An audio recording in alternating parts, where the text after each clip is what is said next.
Well, hello everyone, and welcome to another episode of Harebrained Games, The Week in Games.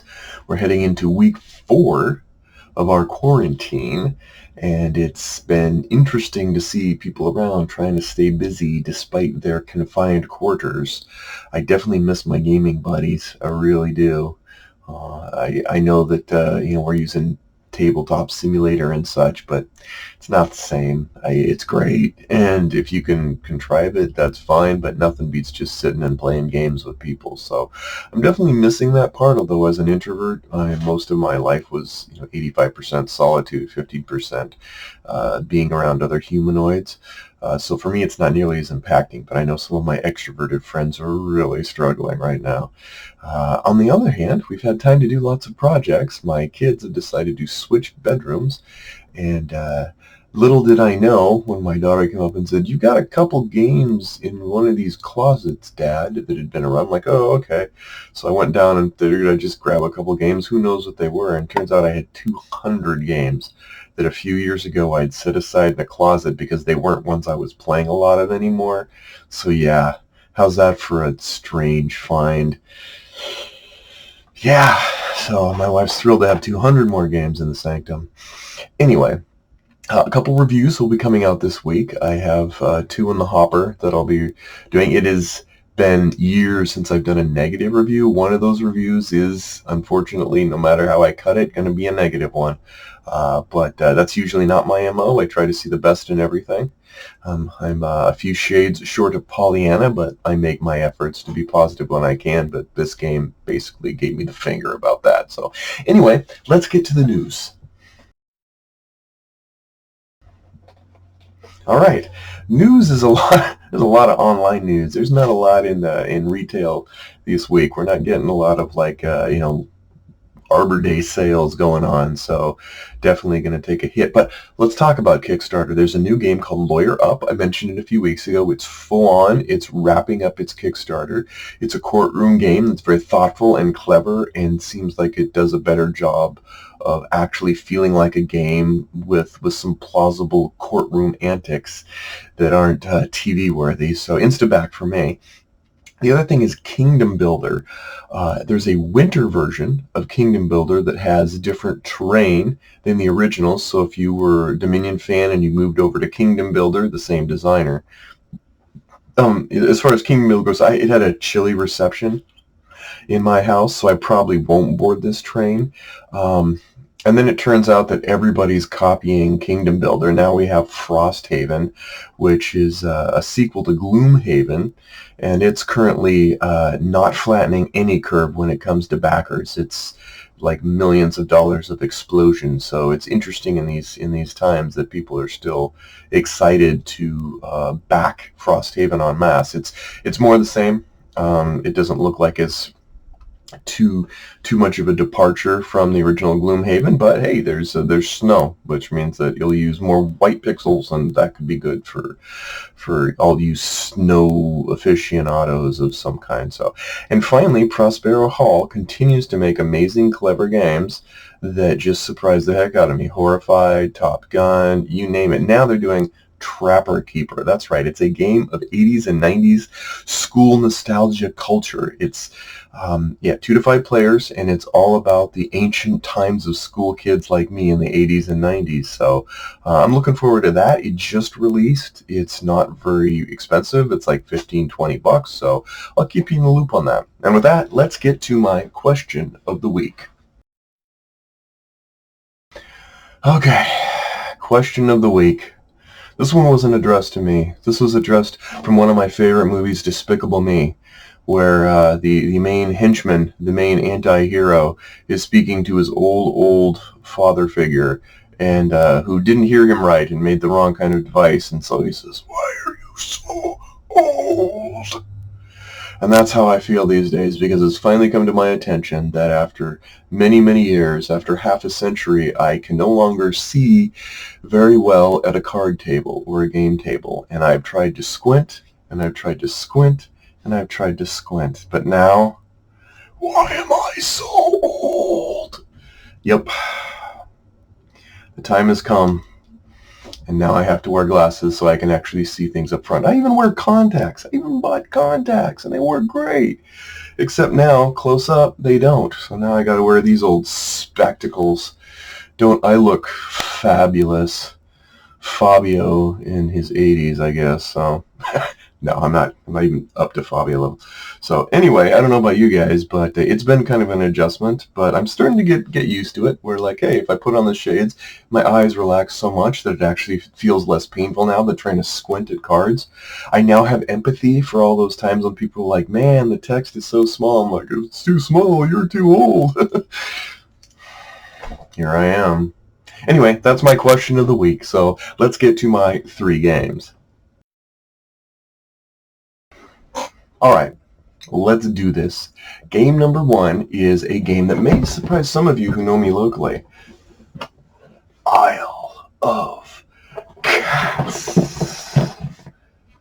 Now, those of you who know me know that I love cats, particularly in a light wine sauce. Yeah, no, I'm not a cat fan at all. I do not like cats. I like insane dogs. I have a dog who's insane. Sometimes you'll hear him barking in my videos. He's a nut job. He's insane. But cats, not my specialty, but my wife loves cats. And so I have been on the lookout for games where I will put up with games about cats. Isle of Cats is probably the most well-polished game dealing with cats I've ever seen. The premise is you're on a boat. No, cats are on an island, and some hero, or villain is going to arrive in 5 days to hurt the cats. And so you have to go on your boat, and you're filling up your boat with cats by luring them with all manner of savory fish. It's kind of a Tetris-y-like puzzle game to fit them all in your boat. Very highly polished. Very highly polished. I'm not going to do a full-on review because it isn't review time. But you may see a review of this in the future. So I told my wife that my boat I will make sure my boat, when it's filled with cats, goes off. Never mind. I'm like, if you win, Anna, then all of the cats will be safe. So anyway, that's that. Next, we have a game. One of the advantages of not even remembering 200 games in your closet is that you find something you're like, why didn't I play this before? Won by the Sword is a campaign game, 30 Years War, by Ben Hall, who many of us know from Fields of Fire. And I could not believe my eyes when I thought, I think I got this for free at a trade show, and it just got lost in the shuffle, literally. So looking forward to that. And finally, intrigued by someone's, there was a certain top 10 list this week about someone's, favorite games of some kind, and they mentioned a game I hadn't heard of before. And after looking at it, I'm like, this could be totally up my alley. It's called Hexplorit, The Forest of Adramon. Now, the box is okay. It doesn't look all that incredibly like, oh, wow, wild. But it does have an interesting premise in that you really are, it's an adventure game. You're going to go on a campaign of sorts. You build your character. You travel around the map. It's supposedly really great solo, up to 5 players. But it has a lot of uniquenesses to it. The combat is fresh and refreshing. The adventuring is actually meaningful. It has a lot that looked intriguing enough to buy it. So it was a little pricey, but I thought, so am I. Anyway, so we'll give that a shot. So it has, I think there's 2 installments of it and 1 sort of adventure pack, and then there's a 3rd one on the way. I will let you know how I like it. That or it will disappear, and you will never hear about it from me again. So with that, it's time for Alphabet Soup. All right, we're at the letter Q. Q is really paltry selection. There aren't a ton of games that start with Q, but let's go with them. Top of the line, Quartermaster General, Victory or Death, Peloponnesian War. I like the Quartermaster General series. I think they did an admirable job in the World War II version, albeit there were ways that it was basically 6 players, and if you were one of the factions that didn't have a lot going for you, you could have kind of a boring time. But that's okay. They've improved on it since. But Victory or War, Peloponnesian War is not just a straight translation. It is actually a very good game in its own right. That might even be one of the reviews coming this week. Who would have known? Bottom of the barrel, Quelf. Just someone messed with me one time, and they took my my Sonar, Captain Sonar game and gave it back to me, and then about 6 months later I opened the box and they put Quelf in it with a sticky tag that said, "Ah, I will find you. I have unique talents that never..." Came out of nowhere, Quacks of Quedlinburg. Looked quirky. Ooh, cute, quirky. Looked bizarre, but it actually was like, okay, I like this. Why not? Keep it. Riches to Rags, Couriers. Now, I liked Couriers originally. I think the premise still remains very clever. It just, after a few plays, it just kind of derailed. There's been so many variants of Couriers that have come along that have tried to keep it fresh, and they do okay. But this one, it's not a bad game. It's just I won't be playing Couriers again in its original format. So I'm sorry. Rags to Riches was a game that I didn't think much of at first, but I really should have, because now I think the problem was with me, and that's Quad Heroes. If you have a chance to play Quad Heroes, I think you're going to be happy with what you see. It's another one of those games that takes a quirky premise, has some unusual attributes to it. Why are all the Q games quirky? Meaty Mighty Manwich, none. I don't have a single game that I could look at and go, wow, this is a brain burner. Sorry.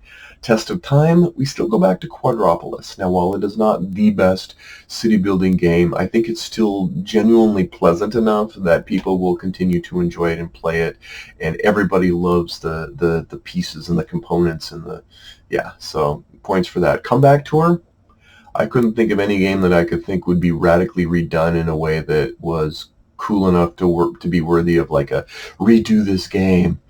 Honorable mentions, I would say theme would be Quantum. Quantum is a game with probably the most viscous, strange-feeling dice I've ever seen, and it keeps them from sliding around.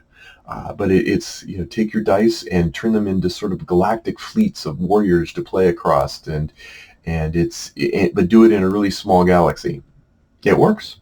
And artwork, none of them. I mean, sorry. I mean, there's ones of decent artwork, but nothing's like, oh, this is a sterling achievement, Da Vinci level. And that's it. So I hope you guys are keeping safe and healthy, and I will see you next time on Harebrained Games.